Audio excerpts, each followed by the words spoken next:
Welcome to the Garlic Marketing Show. I'm Garlic, and today we're going to talk with one of my great friends who's a brilliant marketer, a fiction author, screenplay writer, a DJ. I mean, I don't know what you haven't done. Mr. Tal Klein, thank you for being on the show. I think I'm also, do I hold the record for most chicken fingers eaten at an Irish pub? I don't know. I think you might. That's a story for another time. But of course, it's brought to you by videocasestory.com. One of the best ways to measure and improve customer experience is through video case stories. Go to videocasestory.com. All right, Mr. Tal Klein, we're going to talk about marketing aligning with sales. I mean, this is such a big topic because, and I want to get into your history because it's the bigger you get, the further away they get.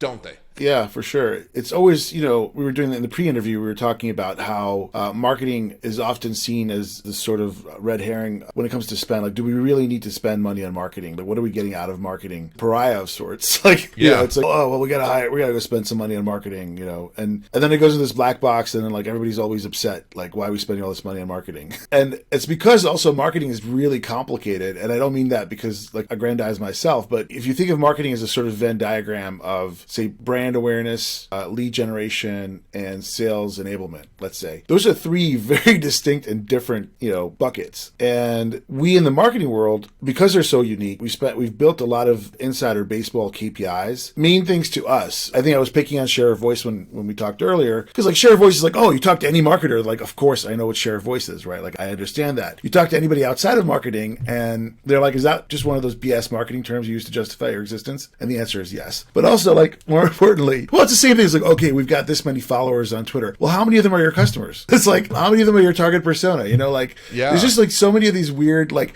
so to us, there's like website visitors. What the hell does website visitors mean, right? Like, it's not a meaningful, like, these are not meaningful metrics. And so when you as a marketer present those metrics in a board meeting or even a casual discussion, around the virtual water cooler, if you will, people are just looking at you and they're like, okay, this guy's full of it, right? I mean, not because they don't mean anything to anybody. Because you talk to a salesperson and you say like, oh, well, I remember having this conversation and like seeing like, why are they not excited? I grew our website visits by 3x, over the last year. Our social following increased by 10x. Our share of voice, we are now second place in our share of voice, and at the time it was Cloud Access Security Brokers or whatever it was. And I was like really excited about this. I was like, we went from like being paged 10 on Google to being, the second search result on the first page. I'm all excited about this. And I remember like my CRO looking at me and saying, so how does this translate to sales? That's always the question, right? These are, I'm like super proud of all my KPIs. We got verified on Twitter. Congratulations. It's like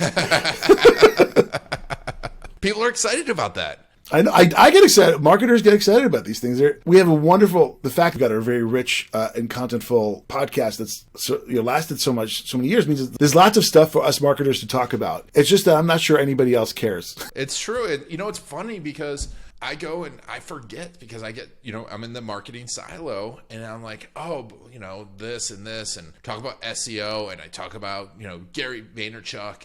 Right. And if you leave even like 1 degree out, people are like, what are you talking about? They're like, is that the guy who owns the Jets? Yeah, exactly.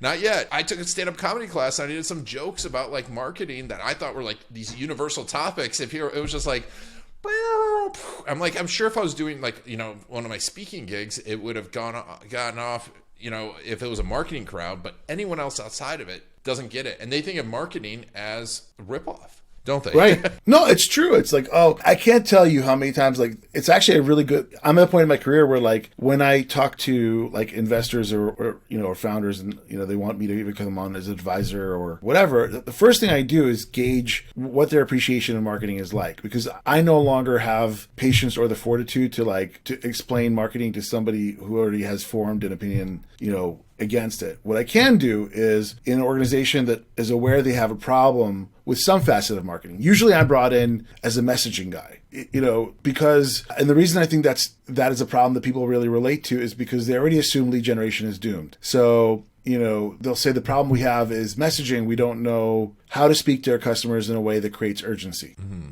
right? And then the question I ask immediately after that is like, do you know who your customers are? Because one of the biggest fallacies, right, in sales is that we know who our customers are. And one of the big things that marketing brings to the table is that perspective. Before you even you say like, well, I'd like to have this magic phrase that turns every prospect into a customer, right? And they think that's the problem that marketing solves, but maybe we do. But first of all, I would say 90% of the time, your perception of who your prospect is wrong. It's not your actual buying persona. It's who you'd like your buying persona to be, right? That's a very good point. And I definitely see that. I really want these people to buy from me, but let's look at who actually purchased from you.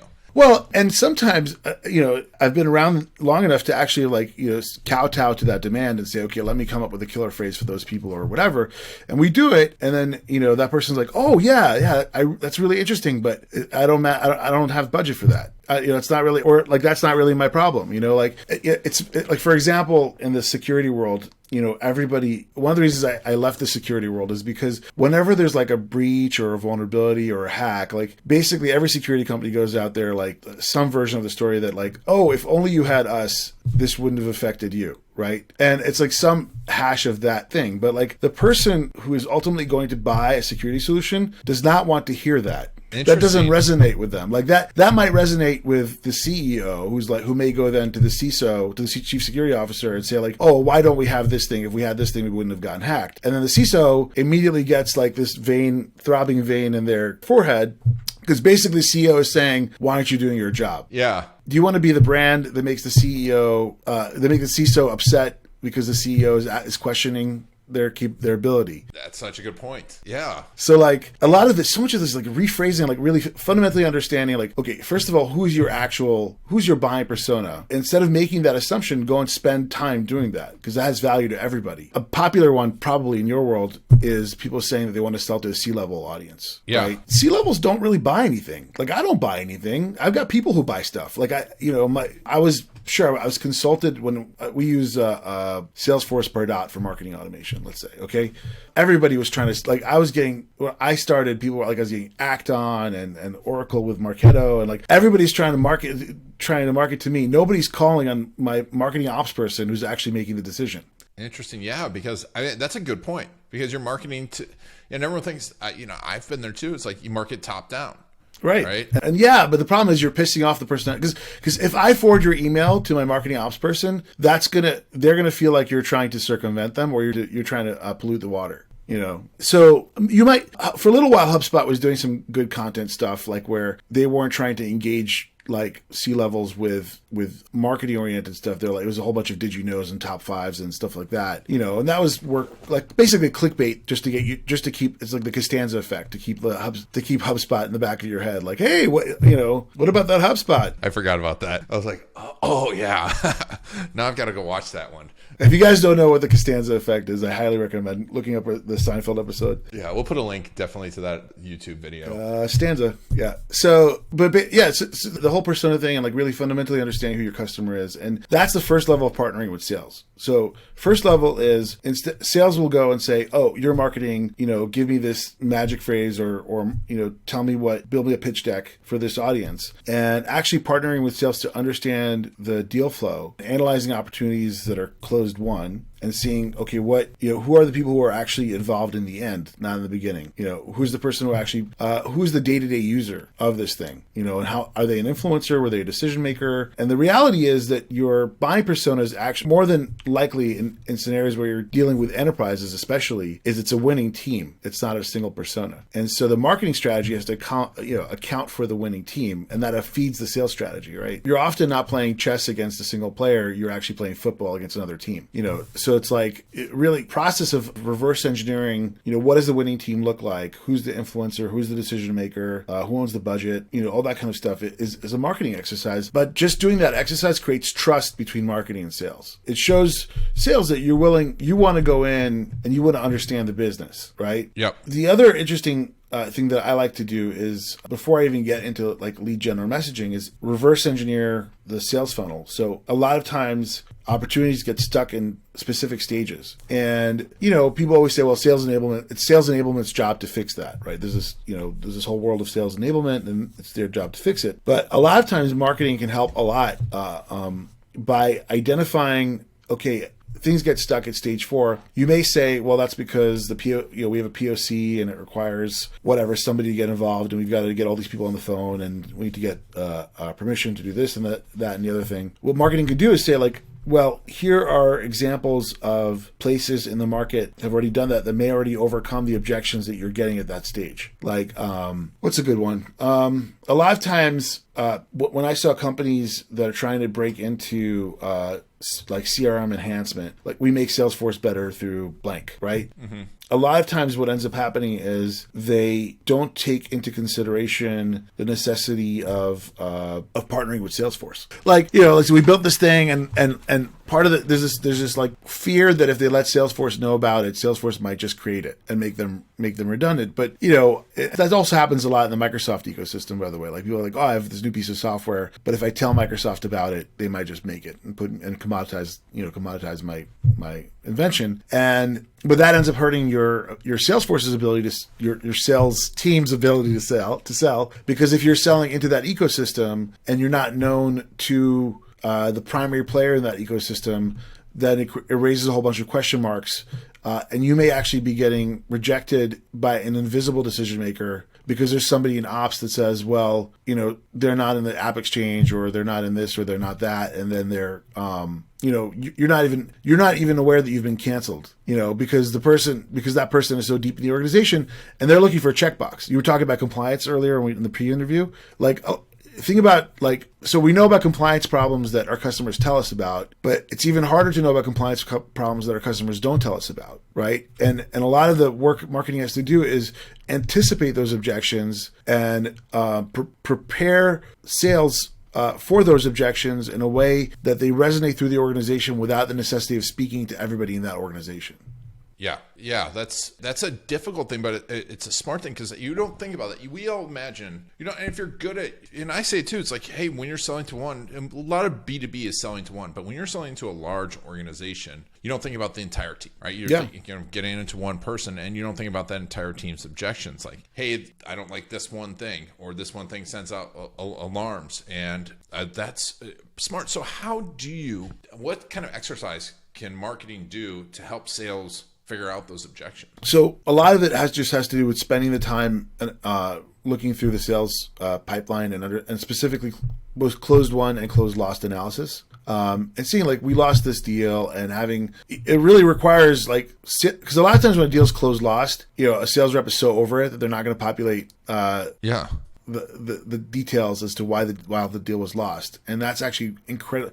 That's probably some of the most valuable data that you could feed back into the organization. But I can't tell you how many places I've gone into where closed lost was just arbitrary. Like, it'll just be like a single word, like competitor, or no interest, or something like that. And like, dude, you didn't just complete like a 90 to whatever 120 day sales cycle to say, like, okay, not interested. There's detail there. And if you go deep if you do the research, you could start to see, sometimes it even requires reading through the email threads and seeing, like, hey, this person from compliance kept asking for this thing, and we kept telling them not to worry about it. Like, hey, do you guys have SOC 2 certification or something like that? Like, yeah, sure. We do. And they'll ask it again. Like, well, can we see the SOC 2 certification? Like, yeah, we'll send it to you, but it never gets, so this one piece of paper never got sent, but people kept asking about it, or people kept asking about this one, you guys HIPAA compliant, or you guys, have high trust certification, or like something like that. It gets asked a lot, and the salesperson's like, yeah, we got that. Don't worry about it.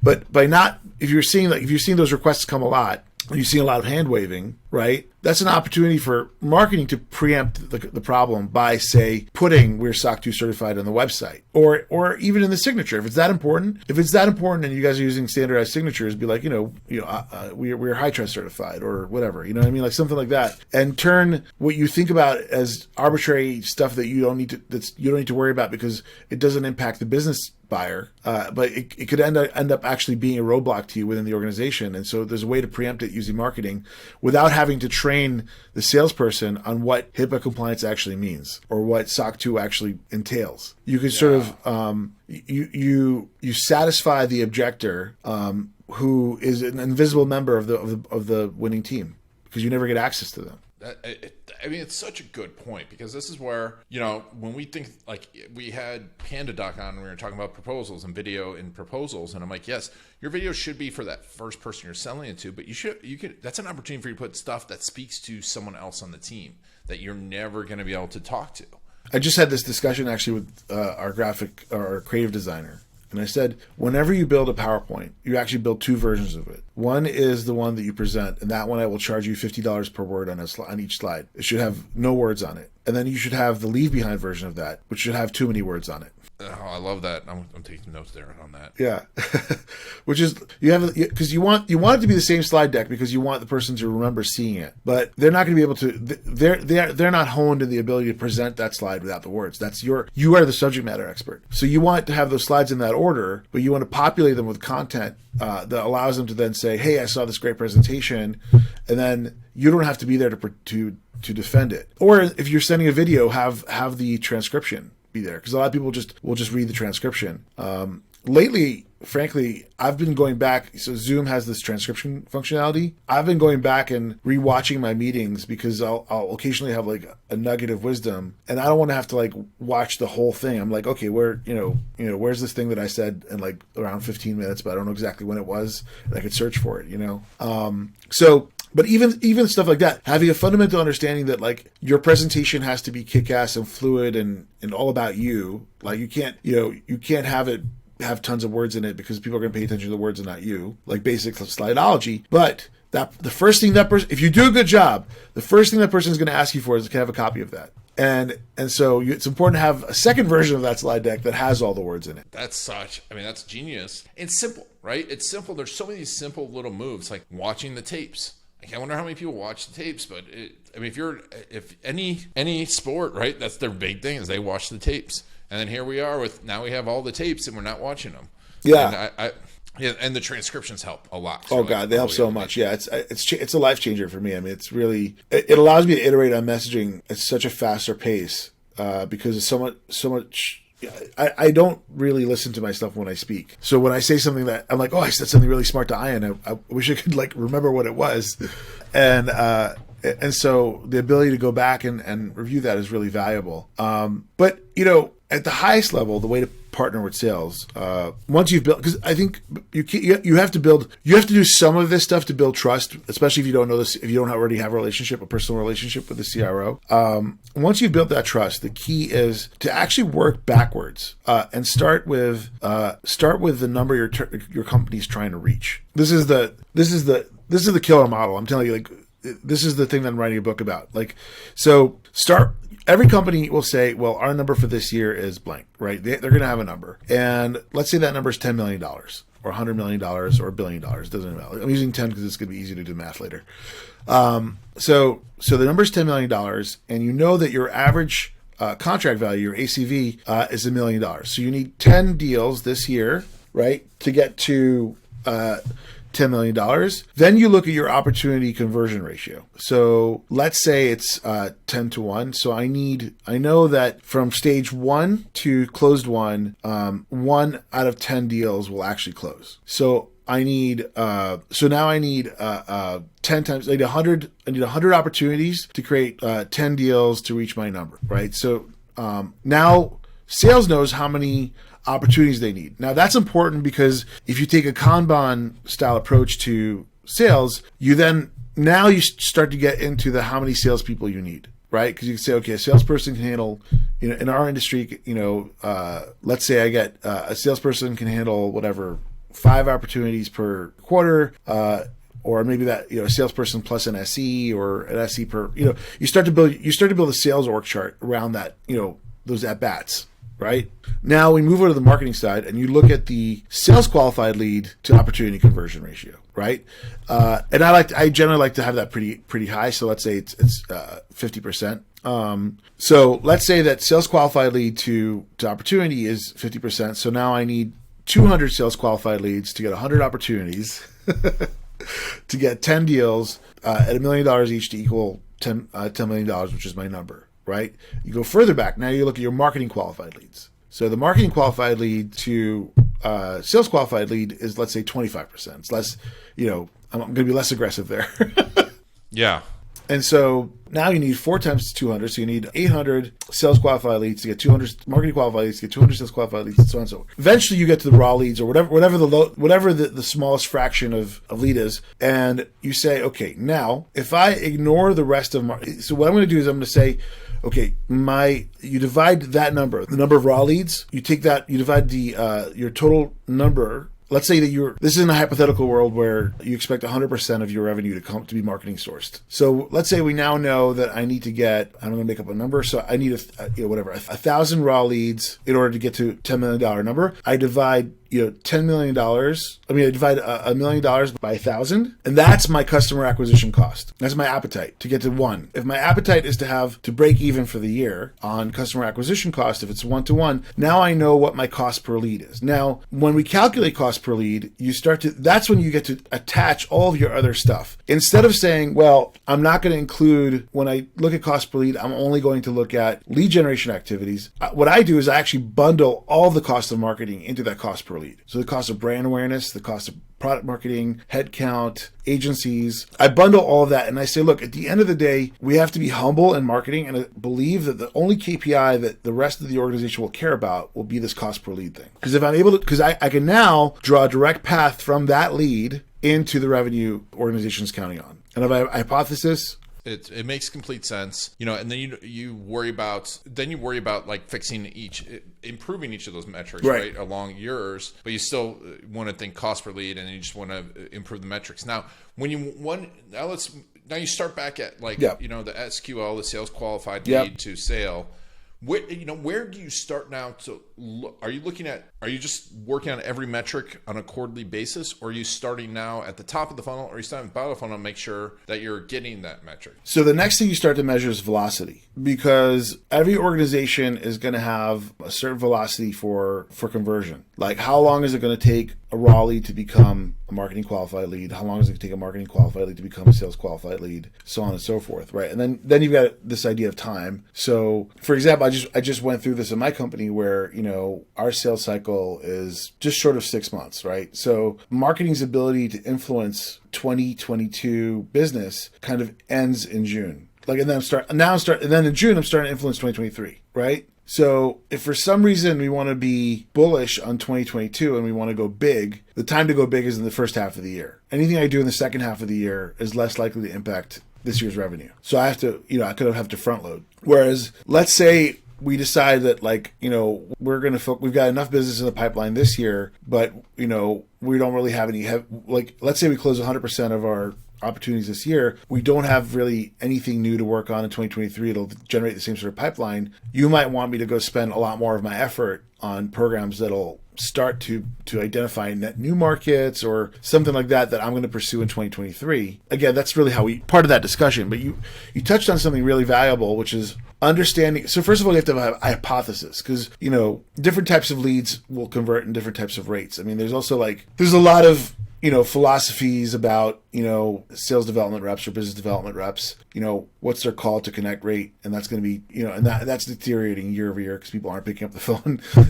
So you got to find people who are talented in finding other ways to get a hold of people. But that, for example, because my connect rate is lower, even if my conversion rate is high, I'll be able to do less conversions at the same amount of time that I did before. It might take me longer. So I'll need a higher at bat count. I'll need more leads than I may have needed last year to get the same sort of opportunity, the same amount of opportunities within the time frame I'm chasing. It's just, so velocity is a big component of that, where we have to understand, and actually that's where sales can make a big impact with sales enablement, is if for example, so we can impact velocity on the lead side, but we could also impact velocity on the opportunity side. So if we know that there's a squeaky wheel between stages 2 and 3 for some reason, maybe it's because the difference between stage 2 and 3 is in stage 3, I have to have now fully presented to every member of the winning team. Then maybe I need to inject a BDR-like function whose job it is to partner with the sales rep between stages 2 and 3, because I know that, it's not sufficient just that I got that one person on the phone. Now I need to get the following 3 people on the phone at the same time. And that person may not have the juice inside the organization, or may not have the drive inside the organization to make that happen. So you could offer that person I'm just giving you an example. You might offer like we created a special role at Relay that, because once we have our champion, especially in large organizations like big retail bank, it's tough to schedule everybody, that you need to be there at the same time. So we sort of like have a dedicated function that actually is owned by marketing, but services sales, to help get everybody from the winning team around the table for a specific meeting, because we know that's how it moves, because we want to accelerate that part of the pipeline.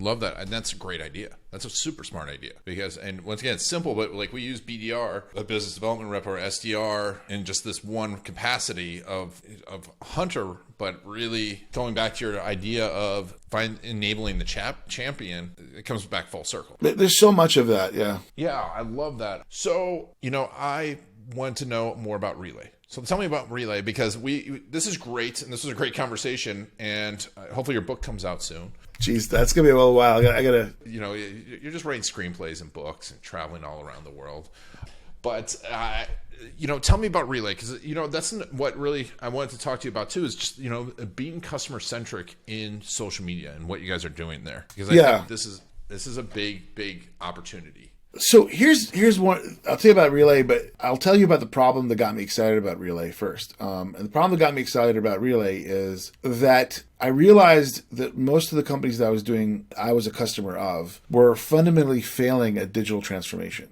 Not because they're bad people, but because I think digital transformation even for web organizations required a fundamental understanding that customers don't want to be engaged in the digital world in the same way that they are engaged in the physical world. So when I am looking to do something with, I don't know, my bank or whatever, like I'm not looking, the fact that it takes me 16 clicks to pay a bill is a good example of that. Like in the real world, that doesn't take that long. It's like, it literally takes me longer to pay a bill digitally than it does physically. And so to me, that is a failure of digital transformation. And the other problem is the bank doesn't know how to communicate with me. Like the bank has 17 departments, all of them have very important messages for me. So what ends up happening is, I just get spammed by my bank. And so I start like tuning them out. And then somebody in the bank goes, "Oh, Tal's been tuning out our emails. We better invest in an omni-channel strategy. Let's go find him where he lives." So all of a sudden now I'm getting text messages and WhatsApp updates from my bank. Did you know that you could refinance your home? Did you know that your used car is worth more than ever? Did you know that you qualify for, I don't know, a home mortgage, a home warranty, whatever? And so I opt out probably, and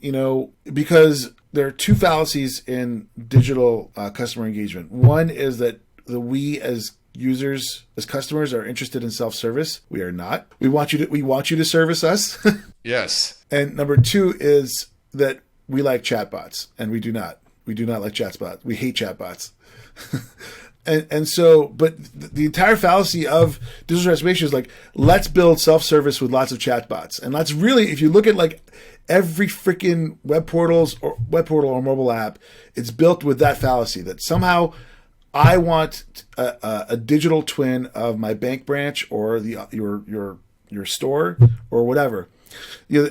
Amazon caught this really quickly. In fact, it's the reason Google beat Yahoo. Yahoo tried to organize the web as if it was a retail store. Like, oh, here's websites about games and here's websites about this. That's not how we think about things. We search, right? Yep. You don't go to Amazon and then like click on books and whatever. You're like, I want Tom Clancy. Just show me everything Tom Clancy. Like, I'll figure it out. Yeah. Exactly. And so when these organizations communicate with you, they just don't. They're speaking a different language, because the way we want to experience the digital world is through feeds. We want feeds.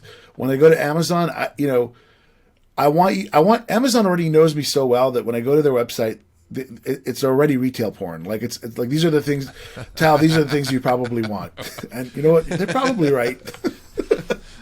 You know, except when you share your Amazon account with your 70-year-old father-in-law, and then you're like, I don't have these problems yet. I have that Netflix problem, which is because my kids refuse to use profiles. They fixed the problem. My kids refuse to use profiles. They're always lagging against me. Anyway, that's a different. But by the way, Netflix should solve that problem somehow.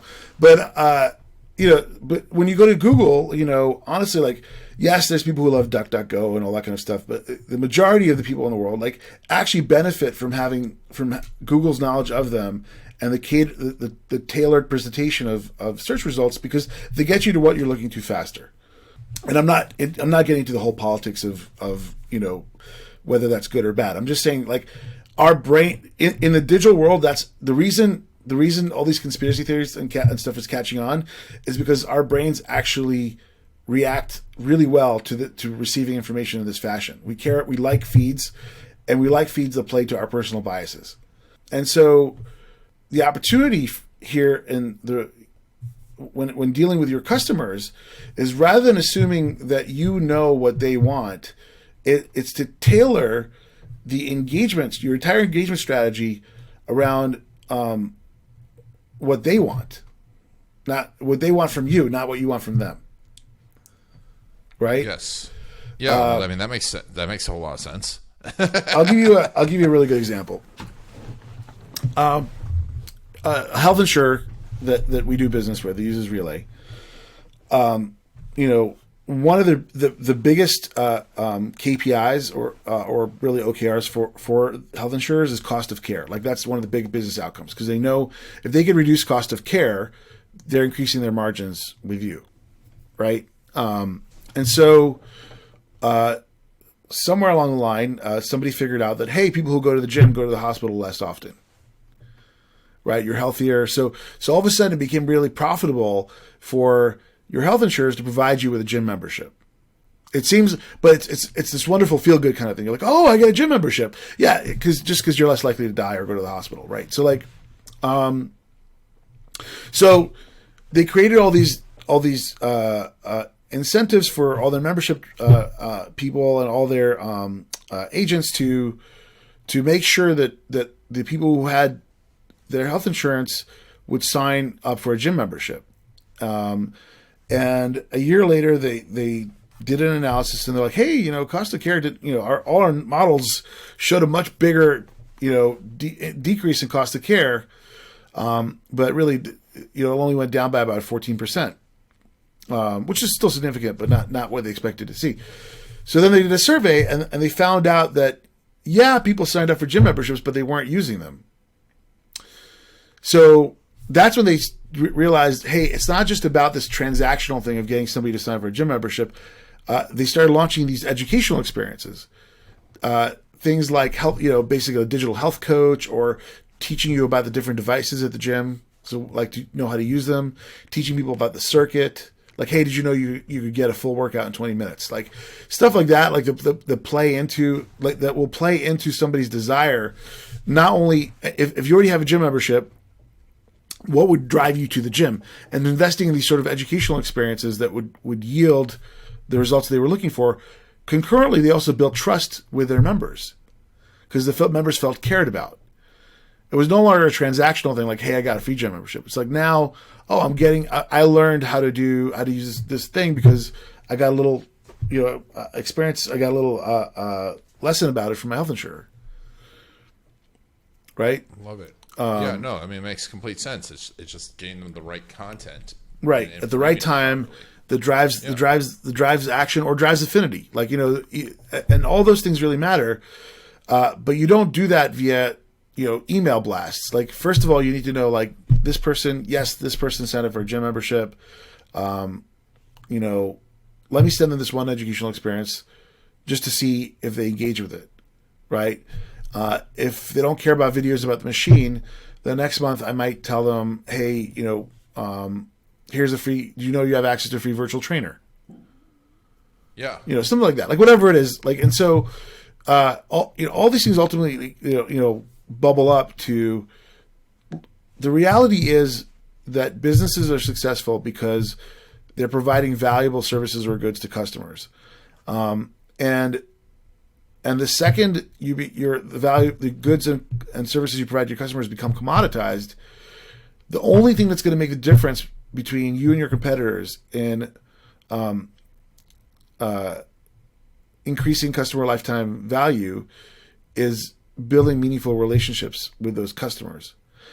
And the biggest problem today is that in the age of digital transformation, the R in CRM has become a silent letter.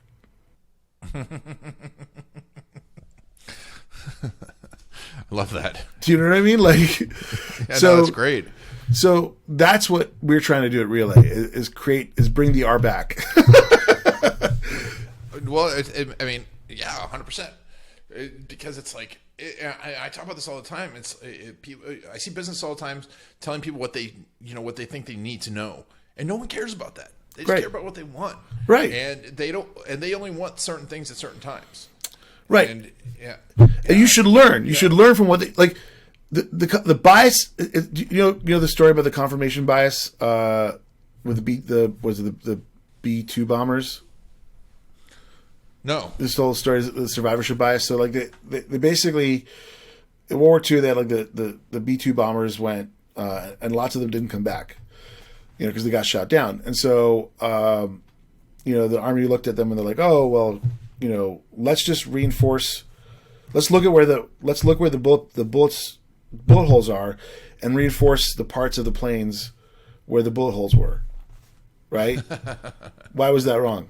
Because it's completely random, right? No, it's you need to reinforce is where they weren't shot, because that's where the planes that didn't come back got shot. That's such a good point. So when you get multiple marketing automation emails about the same thing, it's not because maybe if I tell him about them this way, he'll engage with it. Assume that customer is not interested in that and pursue a different line of dialogue. Move off of it. If they're not interested in gym membership, send them stuff about virtual trainers. There's all, if they're not interested in virtual trainers, talk to them about nutrition. Like if your objective is to reduce cost of care, and the primary thing that actually impacts cost of care is member health. And I'm just using that as like, so find the thing that your member actually cares about and promote that to them. Like, don't keep doing the same thing over and over again. If you tell them about gym membership 12 times, they're not going to like you 12 times. Like, if they haven't engaged with it, it's not going to matter. Find other things, right? Like, yeah. So this whole, that's where things are broken. Like, there's the marketing departments today are making the fallacy that the reason customers aren't engaging, or prospects or customers are not engaging with their content, is because they're not seeing it. And that's wrong. Oh, they're definitely seeing point. It. Oh man, yeah. That's such a good point. And it makes sense, right? It's not that you might think this content's great. It's and it's funny because I look back at that outside of marketing. What's kind of marketing is you look at Google and some of the things that they created, that were created by engineers. And they're like, well, we made this awesome thing why is no one using it? I guess they just don't know about it. And I'm like, well, no one really cares. Right. Nobody cares. Yeah. It's amazing. Like, to this day, I can only imagine how flabbergasted like WebEx and GoToMeeting were when Zoom took over. 'Cause it was like, everybody thought it was a done deal. Like, it was fully commoditized market. Yep. And Zoom was like, hey, what if we took that but made it easy? You know what I mean? Like, yeah. No, it's just like, make it easier. I think that's part of the problem is make it, and we got these false positives, right? I was just talking about this, 12 years ago when we started doing video marketing, we could put a video on a website, people would watch it. Now right. you have to give them a reason to watch it, and you have to really give them a reason to keep watching every second of the moment. And you have to earn it. You have to earn every second of that video view. We sit there and I'm like, we look over that first 3 seconds like 20, 30 times. I'm like, and then we test it out, because to your point, there's just so much coming in at people. You've got to come to them, and you got to come to them in spades. With something they care about. It has to be. Marketing has to be a Venn diagram of your needs and the customer's needs. If it's just this, you're not nobody's gonna give a crap. You have to provide. You have to really think about like your outcomes in the context of the customer needs, and if they don't fulfill enough of the customer needs, then you should expect negative results. It's just the way it is. It's what I like about Relay. That's what I'm saying. What I like about Relay is we're solving a pretty simple problem. Everybody's trying to build these like customer engagement hubs, and they're using CDPs to get building customer 360 portals that give them everything they could possibly know about the customer. But that's not what the customer wants. The customer doesn't want for you to reach them over WhatsApp or Facebook Messenger or whatever. The customer doesn't care if you know everything about them. The customer wants to know, is there something that's relevant to me that you have to offer at this point? If not, shut up. Yeah. It's funny because I my text is I subscribe to everything because I want to see everything, and right. It's so often just like boom, same thing over again. Yeah, over and over again. I'm like, dude, yeah, every single sale. Give me some other value. Yeah, don't assume that the thing I want to engage with is the thing that I haven't engaged with. Yeah, like assume that I haven't engaged with it because I haven't engaged with it, and so offer me something entirely different. Or don't offer me anything at all. I mean, and honestly, like you have to believe, as marketers, we know, intrinsically we know, those are diminishing returns. I mean, it's like every time you send out another drip campaign about the same topic to the same number of customers, you're going to get more opt-outs, and those opt-outs are really expensive. Yeah. I think there's a lot of research now that says basically disengaged customers are more expensive than acquiring new customers. Interesting. That's interesting point. And explain to me, because I know we're way over your time, and that's fine. Yeah. That's a big idea. That disengage. Why? How does that work out? So you're selling anything. You're a bank, okay? And the way you're a bank, the way you realize. So right now, like I'm sure you've gotten offers from like Chase or whoever, $400 to open a new bank account with us, whatever, because they know that basically the value to them is they already know a whole bunch of telemetry about you, like you're worth this much money, whatever, and so if you move that money to them, and it's not just about because they don't make any money off your checking account. But if you start open a brokerage account and a credit card and you take out a mortgage and a car loan, right, then that universe of possibilities dramatically increases your customer lifetime value. But they don't have an at-bat on any of those other products if you don't become a banking customer first, right? And sometimes, by the way, like they try to bring you in through the credit card and sell you on these other things as well. Now, they've invested this $400, or I think Chase just offered me $800 the other day. They've invested this money to bring you on, and they've successfully onboarded you. And now all these apartments see, oh, there's my at-bat at Ian. Okay, good. Ian, car loan, mortgage, credit card, whatever, a brokerage account, savings account. And you're like, oh my God, unsubscribe. Yeah, no. Now, versus the phone calls where it's like they're urgent. Yeah, take me off your list. Yeah, exactly. So now you're like, now they've lost the capacity to contact you at all. Yeah. So now you're completely disengaged. They spent all this money on you, right? And they have no way they can't market or communicate with you at all. You've opted out. And so now you're sitting there languishing, and at best you're languishing. At worst, you're actively looking to leave the bank because you're totally feeling disenfranchised. So and they spent all this money. Forget about the $800 or $400 they offered. Just to get to you via that offer. Mm-hmm. They probably spent thousands of dollars, only for you to just turn yourself off because they spammed you. Exactly. Yeah. So the cost of a disengaged customer is the same thing. Imagine if you were no longer able to receive, like if Amazon or whoever it is you like to shop with online if you opted out of communications with them, they couldn't promote things that they thought were relevant to you, you'd go there a lot less often. You'd only go there when you needed something. Like they couldn't let you know that there was a sale on your favorite, plaid shirt. I don't know. I go to Amazon way too much, especially in the middle of the night. But this makes a big. This comes back to the point that we were talking about before. I think, whereas if you're marketing, now you've spent all this time to get in with someone, all this money to get in with a person, and you've got your champion inside, and you haven't thought about the rest of the team, and you're just beating the champion with the same content. Yeah, you're disengaging your champion. Because it's like, I get it. I've told that same thing to them 1,000 times. Right. And that it comes full circle. The cost of disengagement is higher than the cost of acquisition, for sure. Yes. And that's why I keep saying, like, my mantra, and the reason I like this company, I'm telling you, like, I didn't have to go there. I had other choices. I chose this company because as a marketer, I've become very, very aware of that problem, which is, people just don't have the capacity to galvanize their disenfranchised customers. Once they become disengaged, it's almost impossible to re-engage them. Yeah, that's a very, very good point. I mean, it's something we don't think about, because especially, and I'm guilty of it too. It's like, hey, let's just keep marketing. Yeah. And we've gotten to the point where we've gotten past where we can do that.